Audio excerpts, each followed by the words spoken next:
And after Pakistan was exposed for its underground nuclear storage site in Balochistan mountains, there is a fresh report that Islamabad is working on another nuke storage facility in Punjab province.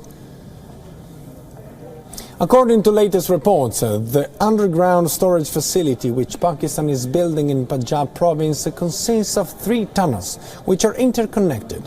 The facility reportedly has the capacity to store at least 12 to 24 nuclear warheads. This nuke storage site is believed to be around 750 kilometers from New Delhi. The report also said that the construction of the facility began around 2009 and the work was still continuing till December 2016. As for the security of the facility, there are near impenetrable defenses with the 2 sets of entrances. And before the approach to the main entrance, there are 4 barricades which will make any direct vehicular access impossible.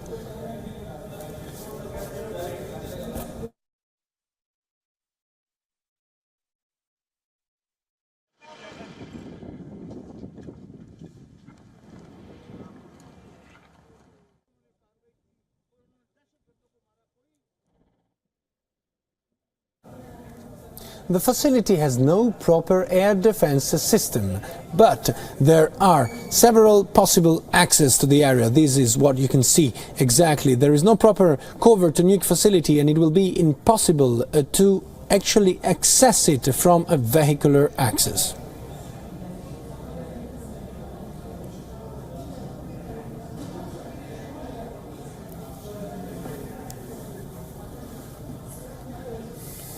The facility has no proper air defense system, but there are reports of trials by short-range rockets. There are multi-layered fencing around main area and administrative areas. This underground nuke facility can store between 12 to 24 nuclear warheads.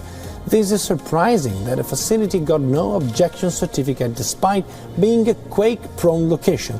The site also houses a mosque, which is centrally located in the area.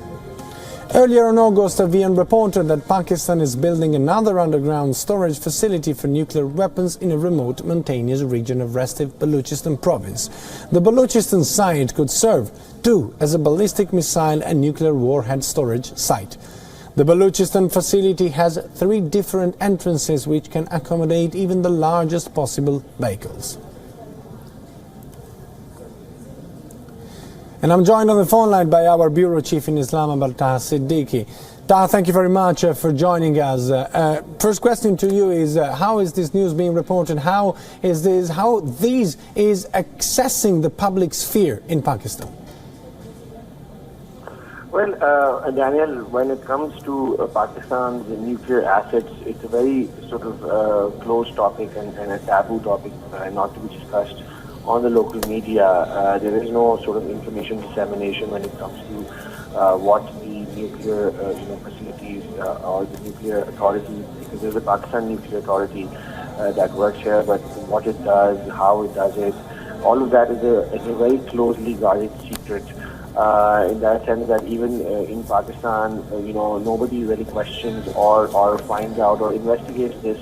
There have been few journalists who have tried that, but they've met with a lot of resistance from the intelligence agencies, from the Pakistan military, which is basically the one that controls the nuclear assets of the country right now. So there is this SPD division, which is a special planning division, which is basically looking after the nuclear warheads and the technology and the development of it. And there's, from what we understand from the reports that we have read, they are spread all over Pakistan. And it is for the contingency because there is fear amongst Pakistan that the nuclear assets might fall in the wrong hands, or there were reports earlier that international powers might try to overtake them, or for example the traditional enemy with India, that enmity with India also sort of because they share a long border, so because of that they want to have those nuclear warheads being spread all over the country. Now, as far as this particular report is concerned with Punjab and these underground tunnels, in Pakistan also earlier on, international reports also have suggested the same. But this area which they're mentioning is again very closely guarded. public access is not allowed, and no information comes forward as to what they're actually doing in there. I'm also joined on the phone line by Raj Kadian, who's a defense expert from New Delhi. Sir, thank you very much for joining us on the broadcast. So this is a major leak of information. The information we have are very, very detailed. We even know the number of entrants, how is exactly guarded, how is it structured. Why do you think Pakistan needed another site in order to protect or hide its nuclear asset? Pakistan is a nuclear country that is well known to the world. The danger to Pakistan nuclear facilities is not only from adversary countries, which they must be considering India as one, but also from the internal elements. The way Pakistan is undergoing a kind of a unstable phase internally, there is a great danger that these facilities might fall in the hands of undesirable people who can misuse or at least can use these people to blackmail the world. It is common practice that you don't site all your nuclear assets in one location. If earlier it was in Balochistan, now they are citing something else in Punjab, which is normal. All countries do that. Although these are highly guarded secrets, but in today's age of satellite imagery, I think it's not possible to hide everything. When they make these tunnels, they of course make them strong enough to withstand direct attacks. Also, they make the 3 tunnels that you're reporting in a zigzag fashion, so that attacking aircraft cannot tackle them in one sortie. I mean, one run, they have to come again and again. So, it is, I think, in the interest of the world that these sites are kept secure from Pakistan, the anti-national elements, and of course from the world they can keep securing. But no site is ever fully secure in case it comes to a nuclear exchange. Then wherever their site is and how strong they are, nothing will stand in the face of nuclear weapons. But nobody hopes that there will be nuclear exchange. Right. These are weapons to stop wars and not weapons to fight a war. Right, right. And Taha, back to you. Both you and our guests have said that this is perhaps a move that Pakistan is doing also in order to protect its nuclear assets from undesirable hands, and perhaps because the country is living a moment of instability. What kind of undesirable hands are we talking about?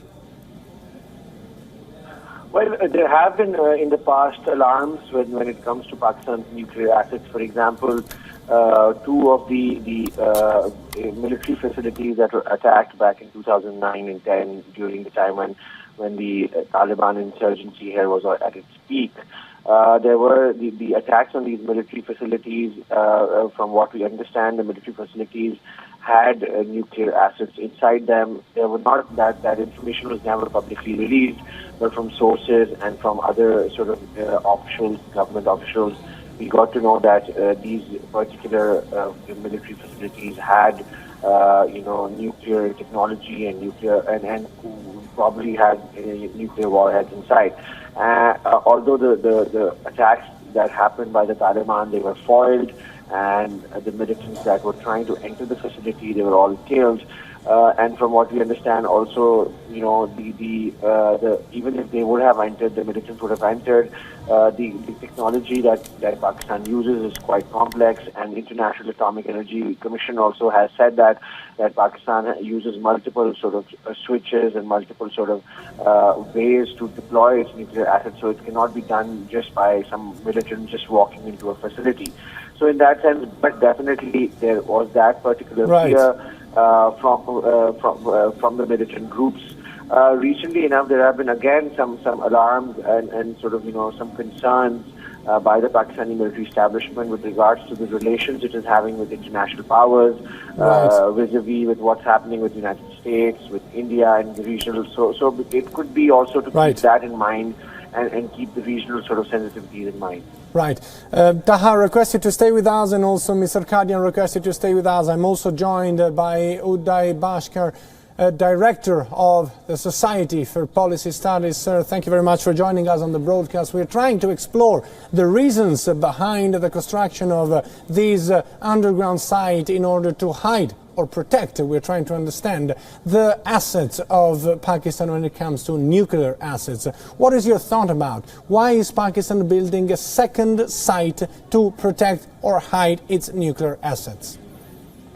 If you look at the Pakistani nuclear experience starting from May of 1990, when it acquired its first weapon from China in a covert manner, to May 98, when they carried out the test after India to where we are now, I think in the last decade there is an anxiety in Pakistan that if you don't hide them, you might lose them.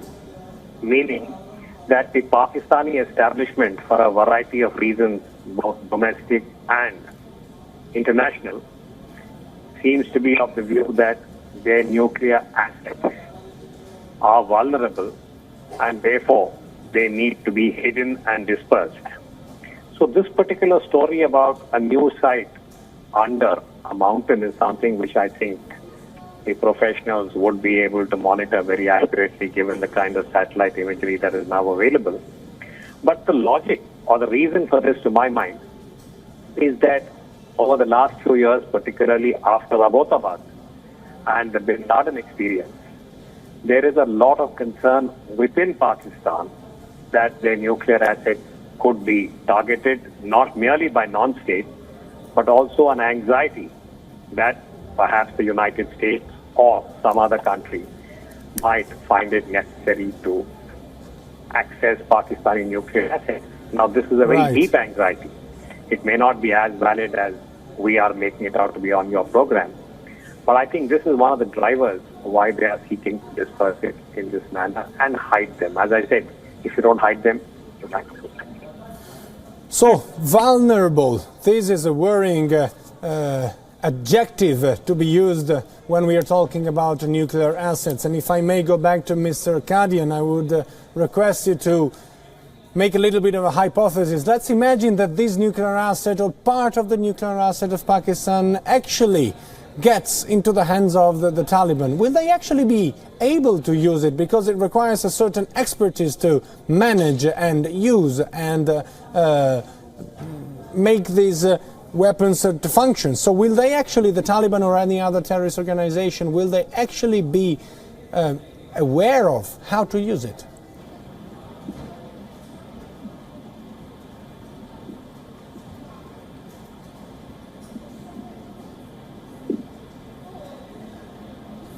Mr. Kadian, if you can hear me, the question question to you was, I was wondering if, in case part of the nuclear assets of Pakistan actually ends up in the hands of a terrorist organization like the Taliban or Al-Qaeda or any other terrorist organization active within Pakistani soil, will they actually be able of using it, because it requires a certain expertise? So how much of a threat is, even if the nuclear assets get into the hands of terrorist organization? Yeah. So audio is not fully clear, but I've got the sense of it. As it is already brought out that it is sensible, firstly, to locate your nuclear assets, your vital nuclear assets in areas which are difficult to attack, and also to locate them in a dispersed location. I mentioned I had earlier sites in Pakistan, and this one has been under preparation in Punjab in different set of mountains. The danger of these falling into the undesirable hands in today's environment is more real. As I think one of the panelists brought out, their military facilities, both of Air Force and Navy, have been attacked by the Taliban in the past, by the terrorists. Although the attacks were not successful, but there is no guarantee that there will be no future attack and that it will not succeed. Second, the risk now is that there are reports that Pakistan is also making smaller nuclear weapons, which they call tactical nuclear weapons, the control of which may be decentralized. Maybe some of these will be based on sea-going vessels, maybe submarines, maybe ships. If the control is decentralized, and the way there are reports of radicalization of the Pakistan polity, including the Pakistani Defense Forces, there is a real danger of some, even the military commander, running amok and using them on a target which is not even in keeping with the Pakistan policy. So this kind of dispersed location, this kind of hidden location and within the location to make them difficult for a single sniping attack is a common military tactic. Thank you very much to all our panelists. Appreciate your time. Taha Siddiqui, our bureau chief in Islamabad, Uday Bashkar, director of the Society of Political Studies, and Raj Kadian, retired lieutenant and expert on defense. Thank you very much. We will keep track